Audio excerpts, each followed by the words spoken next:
నా పేరు ఎందేటి Venkata Subbaiah. యానాదుల youth federation రాష్ట్ర అధ్యక్షుడిగా నేను పనిచేస్తూ ఉన్నాను. ఈరోజు గుంటూరులోని కలెక్టర్ ఆఫీసులో జరిగేటటువంటి స్పందన కార్యక్రమానికి వచ్చి ఈ స్పందన కార్యక్రమం ద్వారా మా యానాదులు ఎవరైతే ఉన్నారో గిరిజన యానాదులకి జరుగుతున్న అన్యాయాన్ని అర్జీ రూపంలో కలెక్టర్ గారికి ఇవ్వడం జరిగింది. ఏందయ్యా అంటే ఏదైతే కాకమాను మండలం, దుగ్గిరాల మండలం, పెదకాకాని మండలం, మరి తెనాలి మండలం, రూరల్ మండలంలో ఉన్నటువంటి వాళ్ళకి చేపలు పట్టుకోవటానికి కాలువలకు వెళుతుంటే కాలువల్లో చేపలు పట్టుకోనివ్వకుండా వీళ్ళని అడ్డుకున్నటువంటి దళారీ వ్యవస్థ మీద చర్యలు తీసుకోవాలి. దళారీ వ్యవస్థ చర్యలు తీసుకోవాలి అంటే ఏదైతే సంబంధిత యానాదులు ఉన్నారో చేపలు పట్టుకునే యానాదులకి సభ్యత్వాలు ఇవ్వాలి అని చెప్పి కలెక్టర్ గారికి అర్జీ రూపంలో మేము కోరటం జరుగుతూ ఉంది. ఎందుకు చెప్తున్నానంటే యానాదులకి ప్రత్యేకంగా వాళ్ళ యొక్క కులవృత్తిగా చేపలు పట్టుకుని జీవనాధారం చేస్తూ ఉంటారు. వాళ్ళకి ఇప్పటికీ కూడా సభ్యత్వాలు లేనటువంటి యానాదులు ఎవరైతే ఉన్నారో వాళ్ళందరినీ కూడా దళారులు మోసం చేస్తూ అన్ని రకాలుగా కూడా ఇబ్బంది పెడుతూ ఉన్నారు. వీళ్ళ యొక్క వలలాక్కుంటూ ఉన్నారు. వీళ్ళకి రావాల్సినటువంటి కాలువల్లో చేపలు పట్టుకుంటే ఆ చేపలను కూడా తీసుకొని వీళ్ళని భయభ్రాంతులకు గురి చేస్తూ కొట్టి తిట్టి వీళ్ళని పంపిస్తూ ఉన్నారు. అయ్యా, మేము ఒకటే చెప్తా ఉన్నాం, ఈ మీడియా పత్రిక అండ్ ఎలక్ట్రానిక్ మీడియా ద్వారా మా యొక్క యానాదులను గుర్తించి వాళ్ళకి ఏదైతే ఉన్నారో అర్హులైనటువంటి యానాదులకి సభ్యత్వాలు ఇచ్చి వాళ్ళని కాలువల్లో చేపలు పట్టుకునేటటువంటి ప్రొవిజన్ కల్పించవలసిందిగా ఈ యొక్క మీడియా ద్వారా మేము తెలియజేస్తా ఉన్నాం.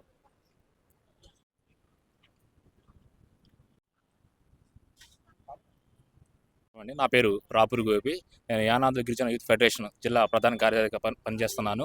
మేము యానాది జాతి కులం వాళ్ళం అండి.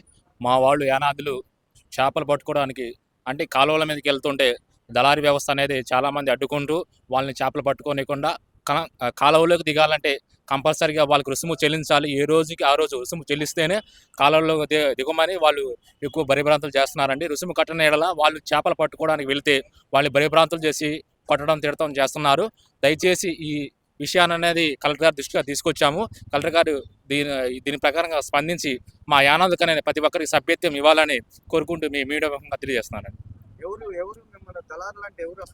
అక్కడ ఏదైతే గ్రామాల్లో ఉండారో దళారు అంటే వాళ్ళ కింద కాలువలు మా కిందే ఉండి అని అగ్రకులస్తులు ఎవరు ఉన్నారో వాళ్ళు చెప్పి మాకు మీరు దిగకూడదు, మీకు హక్కు లేదు, ఈ కాలువలో మాకు మాత్రమే హక్కు ఉంది, మీరు పట్టుకుని లెక్కలేదు, ఇంతవరకు మాకు ఉంది, ఇక మీకు లేదని వాళ్ళు మమ్మల్ని భయప్రాంతులు చేస్తున్నారు. వాళ్ళు కూడా లాక్కున్నారు సార్.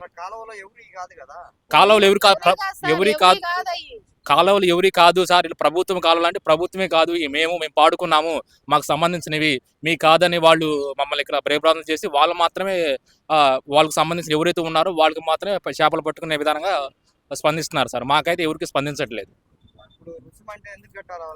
వాళ్ళకి అదే సార్, మా వాళ్ళకి ఎటువంటి మీకు గుర్తింపు కార్డు లేదు, లేని పక్షాల మీకు ఏమి లేవు కాబట్టి మేము ఎవరికైతే చెప్తామో వాళ్ళకి మాత్రమే చేపలు పెట్టిన అవకాశం ఉంది, లేదా రుసుము కడితేనే మీకు పట్టుకునే అవకాశం ఇస్తామని వాళ్ళు అలా మాట్లాడటం జరుగుతుంది మాకు ప్రతి ఒక్కరి మీద. కలెక్టర్ గారికి అర్జీ ఇవ్వడం జరిగింది. కలెక్టర్ గారు దానికి సంబంధించి ఫిషరీ డిపార్ట్మెంట్కి అందజేసి మాకు సానుకూలంగా స్పందించారు సార్. మాకు సంబంధించిన శాఖ వారు వచ్చి మాకు విచారించి మాకు ఎవరైతే అర్హులు ఉన్నారో వాళ్ళకి ఫిషరీ సభ్యత్వం ఇచ్చే విధంగా చేస్తారని హామీ ఇచ్చారు. అందరికీ నమస్కారం. నా పేరు పొట్లూరు అశోక్. మాది యానాది గిరిజన యూత్ ఫెడరేషన్ సంఘం గుంటూరు జిల్లా కోశాధికారి పనిచేస్తున్నాను. ఏదైతే ఈ యానాదులు చాలా అమాయకత్వంగా వెనకబడిపోయి ఉన్నారు. కాకపోతే ఏంటి, యానాదులు ప్రథమ వృత్తి ఒక్క చేపల పడతాం మాత్రమే. ఈ చేపల పడతంలో కూడా వాళ్ళు చాలా విధాలుగా సమస్యలు ఎదుర్కొంటున్నారు. ఏ అయితే కాలువలు ఉన్నాయో, చుట్టుపక్కల జిల్లాలో కాలువలు ఉన్నాయో ఆ కాలువల్లోకి వెళ్ళి చేపలు పట్టాలంటే ఇంకో విషయం ఏంటంటే వాళ్ళు చేపలు పట్టి అక్కడ దళారీలు ఎవరైతే ఉంటారో ఈ చేపలు పట్టకూడదని చెప్పి వాళ్ళని ఇట్లా హెరాస్మెంట్ చేయడం జరుగుతుంది. ఇంకో చిన్న విషయం ఏంటంటే మా యానాదులకి ప్రథమ వృత్తి ఈ చేపల పడటమే. ఈ చేపల పట్టేలు మొదటగా అంచనా ఉండేది మా యానాదులు. ఎందుకంటే ఒక చేప దాంట్లో బొడగేసిందంటే ఏ చేప చెప్పగలిగే సత్తా ఒక యానాదులుగా మాత్రమే ఉంది. ఒక బురదలో ఉన్న చేపను అది ఏ చేప ఏ కలర్ అని చెప్పే సత్తా ఒక యానాదులు మాత్రమే ఉంది. ఎందుకంటే వీళ్ళు చాలా వరకు వెనకబడిపోయి ఉన్నారు, ముందుకు రావట్లా. దయచేసి యానాదులుగా అందరూ ఒకటే చెబుతున్నాం, దాదాపుగా భోగి ట్రైన్ల నుంచి ఎలక్ట్రికల్ ట్రైన్ల వరకు చాలా వరకు అప్డేట్ అవుతూనే ఉంది. దయచేసి యానాదులు ముందుకొచ్చి మన హక్కుల్ని మనం పోరాడుకోవాలి. అందుకనే ఈరోజు గ్రీన్వెన్స్కి కలెక్టర్ గారికి గుంటూరు జిల్లా కలెక్టర్ గారు అర్జీ ఇవ్వడం జరిగింది. ఇంకో విషయం ఏంటంటే యానాది గిరిజన యూత్ ఫెడరేషన్ సంఘాలు ఎన్నన్నా ఉండొచ్చు, కానీ పేరుకే సంఘాలు ఉన్నాయి. మా సంఘానికి యానాది యూత్ గిరిజన ఏకైక నాయకుడు అధ్యక్షులు ఎందేటి వెంకట సుబ్బయ్య గారు దాని ముందుండి ఆయన నడిపిస్తున్నారు. ఆయన వెనకమాల మేము ఉండి ఈ యానాదులకు ఎక్కడైతే సమస్యలు ఉంటే ఈ సమస్యలు ఖచ్చితంగా మేము పోరాడి మా సమస్య మా హక్కులు మేము తెచ్చుకుంటామని చెప్పగలుగుతున్నాను.